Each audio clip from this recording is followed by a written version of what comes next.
Greetings 11th class political science students. Welcome back to our channel. Today we are going to do fifth part of the chapter executive. As you know, we have completed four part of the same chapter and today it's going to be the fifth part. In last class, basically we have discussed regarding the discretionary power of the country's president, right?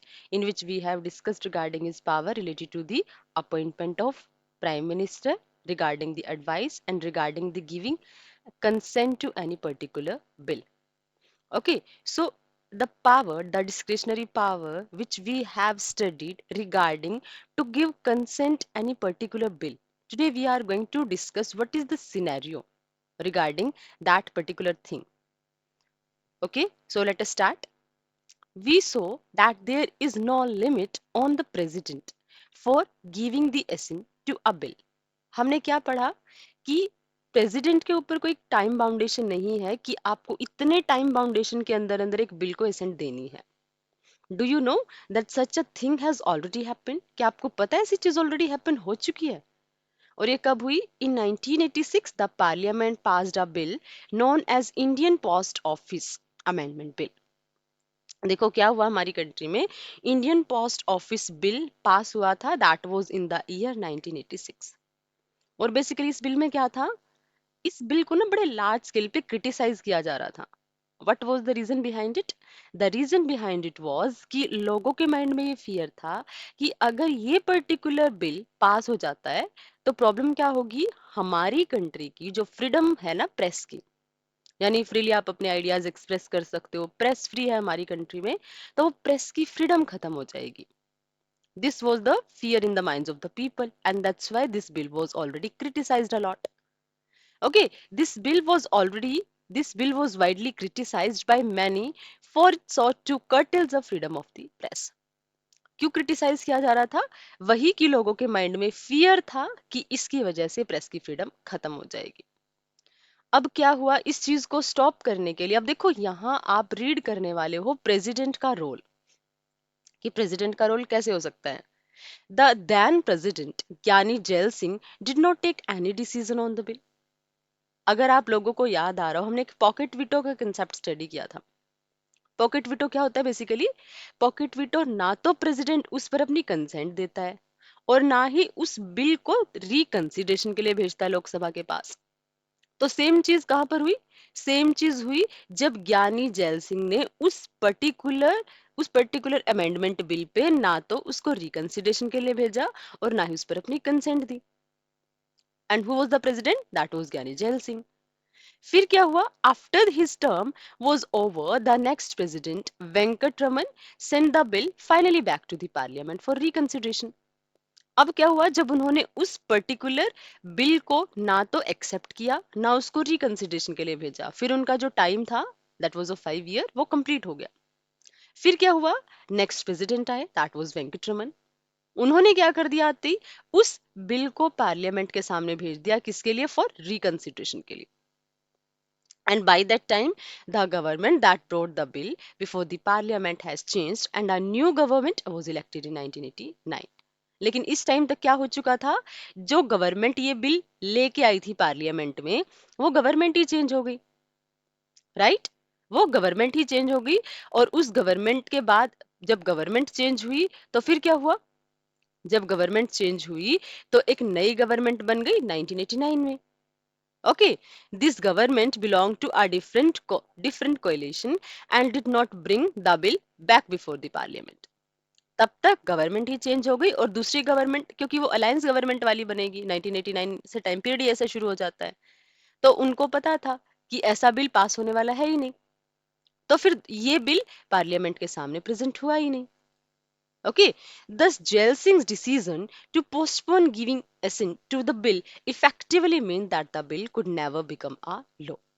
और हमने president की powers में पढ़ा था कि जब तक किसी पर्टिकुलर बिल पर प्रेसिडेंट के सिग्नेचर नहीं हो जाते हैं तब तक ये एक्ट में कन्वर्ट नहीं हो सकता है. तो ज्ञानी जैल सिंह की जो प्रेजेंस ऑफ माइंड थी, उन्होंने क्या कर दिया? एक ऐसे ऐसे लॉ को बनने से रोक दिया जो हमारी कंट्री में कहीं ना कहीं प्रेस की फ्रीडम को खत्म कर देता. सो इट मीन्स, आपको क्या समझ आया? If president effectively use the power of you can say pocket veto और विटो, है ना. So it can put a very great impact over the country, right.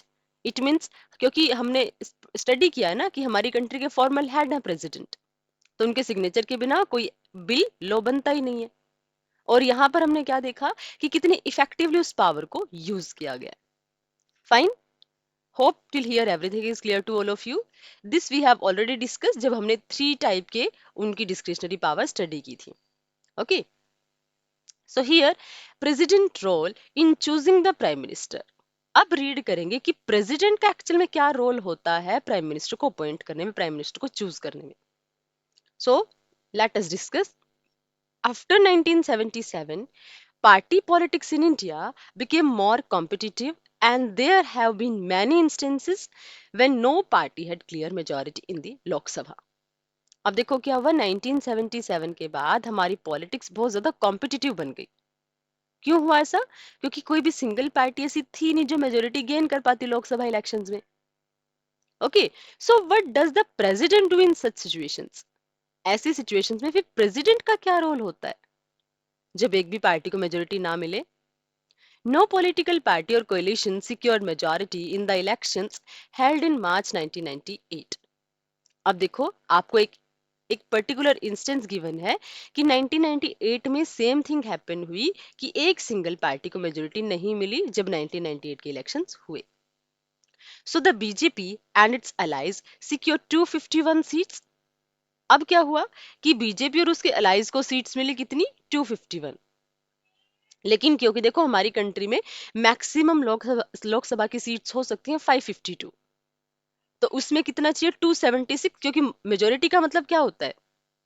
Majority का मतलब आधे से ज्यादा, है ना. तो वो क्या था कि 21 सीट्स रिक्वायर्ड थी मेजोरिटी गेन करने के लिए. मतलब 251 तो थी लेकिन 276 चाहिए, तो 21 सीट्स की शॉर्टेज थी. इसीलिए अब देखो ऐसी सिचुएशन में प्रेसिडेंट का रोल इफेक्टिव हो जाता है. वो कैसे? जैसे president Narayanan adopted N elaborate procedure. उन्होंने एक इलेबोरेट प्रोसीजर अडॉप्ट की. वो क्या थी? He as the leader of the alliance. और वो लीडर कौन थे? Atal Bihari Vajpayee. To furnish documents in support of his claim for concern political parties. उन्होंने क्या बोला? क्योंकि अटल बिहारी वाजपेयी की जो पार्टी थी बीजेपी और उसकी अलायंस जो थी, उनके पास थी 251 सीट्स. इसीलिए उन्होंने अटल बिहारी वाजपेयी को क्या बोला कि आप क्लेम करो भाई कि आप मेजोरिटी का सपोर्ट शो कर सकते हो, ऐसे डॉक्यूमेंट्स वगैरह आप इस चीज में रिप्रेजेंट करो. अब सिर्फ यहां नहीं, मतलब उन्होंने क्या दिया? चांस दिया अटल बिहारी वाजपेयी को, और यू कैन से इनविटेशन दिया कि आप अपनी गवर्नमेंट फ्रेम कर सकते हो. But here there is no end regarding the functions of the president. इसके बाद भी उन्होंने आगे का क्या क्या वक्त किया? Not stopping at this, the president also advised Vajpayee to secure a vote of confidence within 10 days of being sworn in. अब देखो सिर्फ प्रेसिडेंट का काम यहाँ खत्म नहीं हो जाता है कि जिसके पास ज्यादा सीट्स हैं उसको बोल दो कि आप गवर्नमेंट बना लो, that's it and that's over. No, बल्कि प्रेसिडेंट का काम उसके बाद शुरू होता है. उसके बाद भी शुरू होता है. कैसे? कि आपने किसी एक पर्सन को रिस्पॉन्सिबिलिटी तो दे दी कि आप गवर्नमेंट बनाओगे, लेकिन क्या वो पर्सन गवर्नमेंट चला पाने में सक्सेसफुल है? क्या वो पर्सन सक्सेसफुली गवर्नमेंट चला पा रहे हैं? तो अब उसके लिए फिर क्या किया? उसके लिए अटल बिहारी वाजपेयी को 10 डेज का टाइम दिया गया.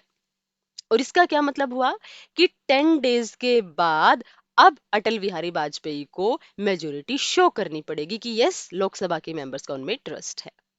मतलब इसका सिंपल मीनिंग क्या होता है कि जैसे मान लिया आज बना दिया किसी को प्राइम मिनिस्टर, तो उसके 10 डेज का अगर उनको टाइम दिया तो 10 डेज के बाद लोकसभा में वोटिंग होगी. और अगर आधे से ज्यादा मेंबर उसी लीडर के फेवर में वोट कर देते हैं तो क्या हो जाता है? मतलब वो गवर्नमेंट विल वर्क. बट अगर आधे से ज्यादा लोग वोट नहीं करेंगे तो क्या हो जाएगा? गवर्नमेंट कोलैप्स हो जाती है और न्यू इलेक्शंस हो जाते हैं.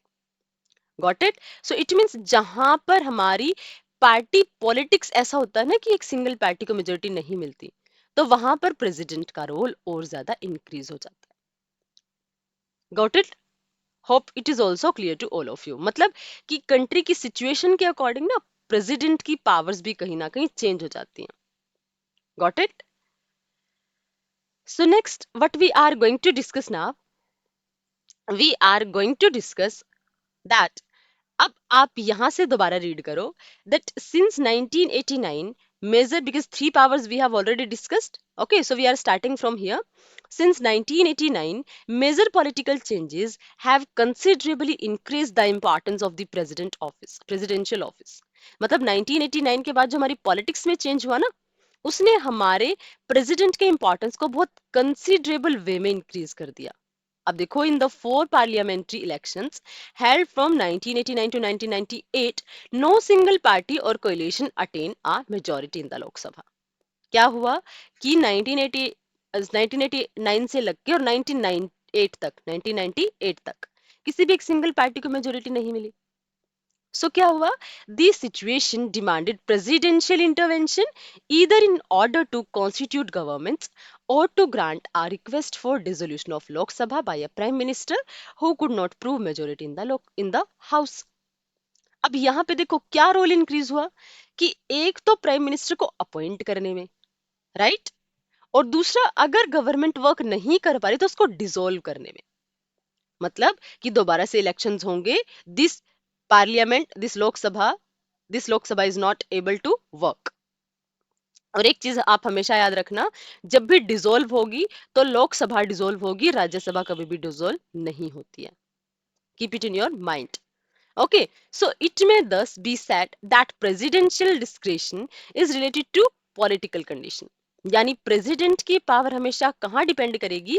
प्रेसिडेंट की पावर हमेशा डिपेंड करेगी पॉलिटिकल कंडीशन के ऊपर. अगर मान लिया कंट्री की सिचुएशन कुछ ऐसी है कि मेजोरिटी नहीं मिल पा रही है, तो वहां पे प्रेसिडेंट का रोल बड़ा इफेक्टिव हो जाता है, right? So there is greater scope for presidential assertiveness when governments are not stable and coalition occupy power.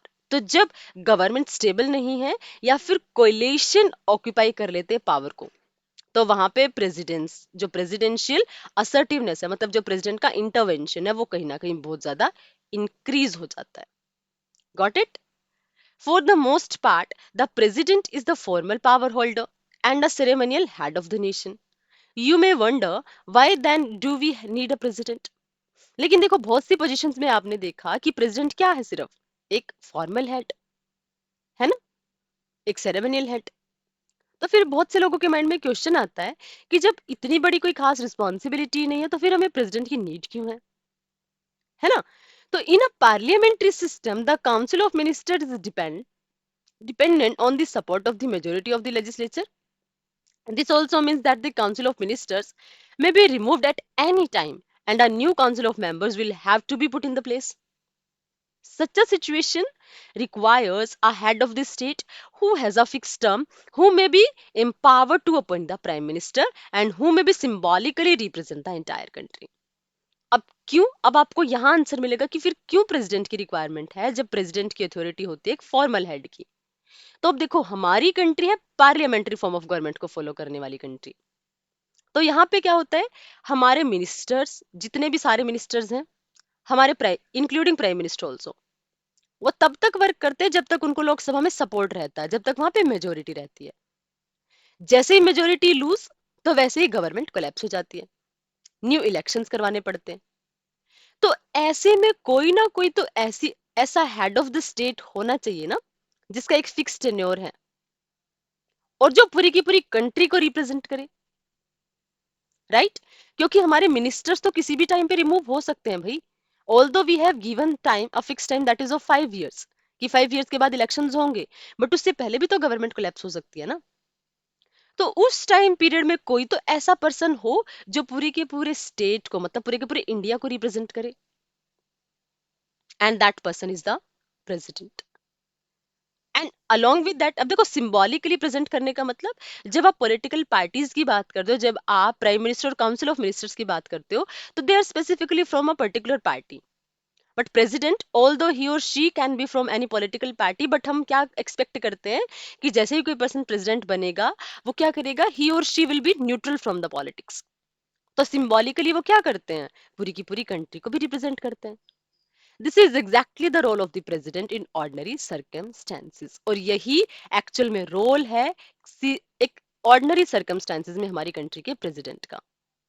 Besides, when no party has a clear majority, the president has the additional responsibility of making a choice and appointing the prime minister to run the government of the country. और इसके अलावा president का क्या role है कि अगर किसी को मेजोरिटी नहीं मिली तो वहां पे प्रेसिडेंट की एडिशनल रिस्पॉन्सिबिलिटी इंक्रीज हो जाती है। किस फॉर्म में? प्राइम मिनिस्टर को अपॉइंट करने में और गवर्नमेंट को रन करने में। Got it? Hope till here everything is completely clear to all of you. अगर आपके आपके क्वेश्चन पेपर में क्वेश्चन पूछा जाता है प्रेसिडेंट की पोजीशन क्या है, so I hope you are able to explain it also कि प्रेसिडेंट की पोजीशन वो कितनी स्ट्रॉन्ग पोजीशन होल्ड कर सकता है, कर सकती है, ये किस चीज पर डिपेंड करेगा? हमारी कंट्री की पॉलिटिकल कंडीशन के ऊपर। Right? Hope till here everything is completely clear to you. अब एक और अथॉरिटी है हमारी कंट्री की, that is vice president. So what is the role of vice president? What is the election procedure that we are going to discuss? So the vice president is elected for 5 years. हमारी country में सारे के सारे elections का हम जो general elections होते हैं उनका टाइम पीरियड मान के चलते हैं 5 years. Okay, his election method is similar to that of the president. Election procedure that is same. अब आप लोग आई थिंक रिकॉल कर पा रहे हो कि हमारे प्रेसिडेंट की इलेक्शन प्रोसीजर क्या थी? Single transferable voting system, that was the part of proportional representation, है ना? तो इलेक्शन जो मेथड है वो किसके सिमिलर है? प्रेसिडेंट के, मतलब single transferable voting system. Difference क्या होता है? that members of the state legislatures are not part of electoral college। लेकिन एक चीज आप यहाँ पे बड़े अच्छे से याद रखोगे कि जब देखो डिफरेंस क्या होता है, जब हम प्रेसिडेंट के इलेक्शन की बात करते हैं तो हमारे इलेक्टोरल कॉलेज में हमारे एमएलएज भी इंक्लूड होते हैं, स्टेट लेजिस्लेचर के एमएलएज भी इंक्लूड होते हैं। बट जब आप बात करते हो वाइस प्रेसिडेंट के इलेक्शन की तो वहां पर हमारे स्टेट के लेजिस्लेचर के मेंबर पार्टिसिपेट नहीं करेंगे। Got it? The vice president may be removed from his office by a resolution of Rajya Sabha passed by a majority and agreed to by the Lok Sabha। अब देखो, क्योंकि हमारी country का जो vice president है वो vice president होने के साथ साथ हमारी राज्यसभा के एक्स ऑफिशियो चेयरमैन होते हैं, राइट? तो इसीलिए अगर वो इस प्रेसिडेंट को रिमूव करना है तो वो रिमूव कैसे होते हैं अपनी अथॉरिटी से? By a resolution of the Rajya Sabha. जब राज्यसभा मेजोरिटी से उस रेजोल्यूशन को पास कर दे और लोकसभा भी उस पर अग्री हो जाती है। हमने प्रेसिडेंट के बारे में पढ़ा था ना, article 61, that is the impeachment procedure. अगर आपको वॉइस प्रेसिडेंट को हटाना है तो इस रेजोल्यूशन पास होगा पहले राज्यसभा में फिर लोकसभा में, क्योंकि जो वॉइस प्रेसिडेंट है वो एक्स ऑफिशियो चेयरमैन होते हैं राज्यसभा के। Got it?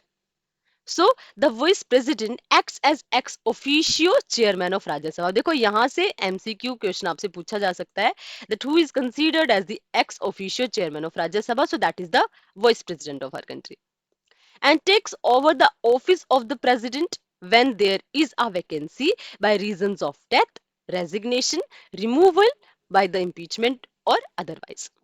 अब इसके अलावा वो इस प्रेसिडेंट का क्या फंक्शन है? एक तो आपको क्या याद रखना है, वो एक्स ऑफिशियो चेयरमैन है राज्यसभा के। दूसरा आपको क्या याद रखना है कि हमारी कंट्री के जो वाइस प्रेसिडेंट हैं उनका एक और फंक्शन है। कैसा फंक्शन है? और वो फंक्शन कब होता है कि मान लिया अगर किसी भी रीजन की वजह से हमारी कंट्री के प्रेसिडेंट की जो अथॉरिटी वो वैकेंट है, किस किस किस रीजन की वजह से? या तो प्रेसिडेंट की डेथ हो जाए, या फिर प्रेसिडेंट रिजाइन कर दे, या फिर उनको इम्पीचमेंट प्रोसेस से रिमूव कर दिया। तो अब हमने पढ़ा ना कि प्रेसिडेंट की रिक्वायरमेंट क्यों होती है, तो मतलब एक सिंबॉलिकली ऐसा पर्सन होना चाहिए जो एंटायर कंट्री को रिप्रेजेंट करता है, तो उस सीट को तो हम वैकेंट रख ही नहीं सकते। तो उस पोजीशन में जब किसी भी वजह से प्रेसिडेंट की सीट वैकेंट होती है तो ऐसी पोजीशन में हमारी कंट्री का वाइस प्रेसिडेंट फंक्शन करता है as the president of the country. समझ आया? The vice president has acts as the president only until a new president is elected। लेकिन एक चीज आपको याद रखनी है कि vice president as a president function सिर्फ तब तक करेगा जब तक कि नया प्रेसिडेंट अपॉइंट नहीं हो जाता है। Elect, not appoint, sorry, elect, elected नहीं हो जाता है। सो BDJT acted as president on the death of Fakhruddin Ali Ahmad until a new president was elected। अब देखो हमारी कंट्री में एफबीडी जटी हुए हैं जिन्होंने फंक्शन किया as the president of the country. जो क्या थे, पहले हमारी कंट्री के वाइस प्रेसिडेंट थे, बट क्योंकि फकरुद्दीन अली अहमद की डेथ हो गई जो हमारी कंट्री के प्रेसिडेंट थे, तो जब तक नए प्रेसिडेंट को इलेक्ट किया गया तब तक बी डी जट्टी ने फंक्शन किया, वर्क किया as the president of the country. मतलब आपको क्या याद रखना है कि वाइस प्रेसिडेंट का रोल चेंज हो जाता है जब हमारी कंट्री में किसी भी रीजन की वजह से प्रेसिडेंट की पोस्ट वैकेंट हो जाती है, प्रेसिडेंट की अथॉरिटी वैकेंट हो जाती है, not post, you can say authority vacant हो जाती है। तो उस टाइम पे वाइस प्रेसिडेंट का रोल इंक्रीज हो जाता है क्योंकि प्रेसिडेंट उस टाइम पे वाइस प्रेसिडेंट फंक्शन करेगा as the president of the country. Got it? तो ऐसे में वाइस प्रेसिडेंट का रोल भी काफी इंपॉर्टेंट हो जाता है। So I hope the vice president of India that is also completely clear to all of you. So in today's class basically what we have discussed, हमने डिस्कस किया कि हमारी कंट्री में प्रेसिडेंट का रोल क्या हो सकता है। हमने एग्जाम्पल भी स्टडी किए, राइट? हमने ज्ञानी जैल सिंह की फॉर्म एग्जाम्पल स्टडी किया कि कोई प्रेसिडेंट कैसे इफेक्टिवली डिसीजन ले सकते हैं regarding any particular bill, right? And we have also understood कि प्रेसिडेंट की पोजीशन किस पर्टिकुलर सिचुएशन में ज्यादा इफेक्टिव हो सकती है। Got it? Along with that we have also discussed कि अगर हमारी कंट्री में कोalition गवर्नमेंट बनती है तो प्रेसिडेंट की पोजीशन क्या होती है ना? प्राइम मिनिस्टर को अगर अपॉइंट करना तो उसमें प्रेसिडेंट का रोल क्या है, that also we have discussed. And in last, we have also discussed the role of vice president or the vice president of India. So till here, basically, what we are able to complete क्योंकि हमारी country में parliamentary form of government है, तो हमारे यहाँ दो executives आपको मिलती हैं, रियल और नॉमिनल। तो यहां तक आपने नॉमिनल वाला कंसेप्ट क्लियर कर लिया। From next video we will discuss the real executive of our country, that is prime minister and his council of minister. I hope till here everything is completely clear to all of you. But if you are having any kind of doubts and question, you can ask your doubts in comment section. Okay. Next part we will start from next video. Till then, keep revising, keep learning, stay connected. Thank you. Thanks a lot.